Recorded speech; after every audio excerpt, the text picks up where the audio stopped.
As we welcome you back, we also welcome in Newsmax chief political columnist and White House correspondent John Gizzi, who joins us from Newsmax Washington. John, you sat down for an interview with the Archbishop of Washington. Tell us about it. Donald Cardinal Wuerl has been the spiritual leader of Roman Catholics in the nation's capital for a decade, and you don't have to be Catholic or even religious to pay attention to what he has to say. He has a lot to say. This is genocide. This is the deliberate, organized effort to eliminate Christians from the land where they have been a part of the very fabric of the country since Jesus' time.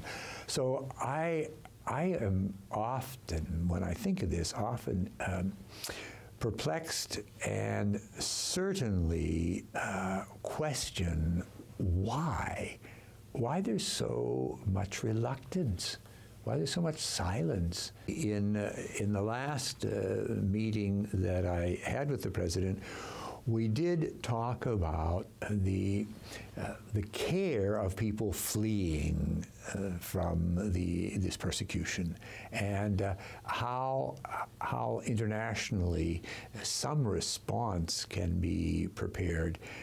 People are simply being driven out of their homeland. We talked about that. I think if I have another opportunity, I would like to raise again the question, this time not so much from the perspective of how do we help these people with material assistance right now, but how do we raise our voice in the international community? We're, of course, into an election year now, and events are moving at a furious pace at this time. ISIS is on the table as an issue, along with guns, world terrorism, and so many other things. But the right to life still is discussed by Roman Catholics as well as Christians. How should the right to life be approached as an issue in the 2016 presidential campaign? John, I think it remains the fundamental basic issue. One reason, it strikes me, one reason why we are so casual in our country with violence, and we see violence exercised with such ease, such disrespect for human life. We have to remember, we're now into our second generation of American who has been taught since they were infants that it's all right to kill. It's all right to kill as long as the person is inconvenient to you and fits into a certain category. This category is 9 months or less. I think what we have done is create a mentality that so deprecates the value of life that all these other things follow very easily. You can't say to someone, life has only the value you give it, and expect that they're not going to apply that principle in areas where you might differ. The Little Sisters of the Poor are the subject of considerable controversy because of a court case involving their health care plan and the mandates under the Affordable Health Care Act, Obamacare, requiring uses of contraceptives.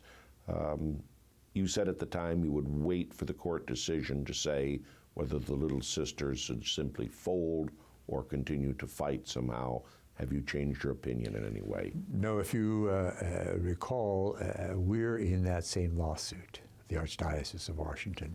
We're challenging the government on 2 points. One, we don't believe the government has the right to tell us what we should or shouldn't be doing when it comes to activities that we consider immoral.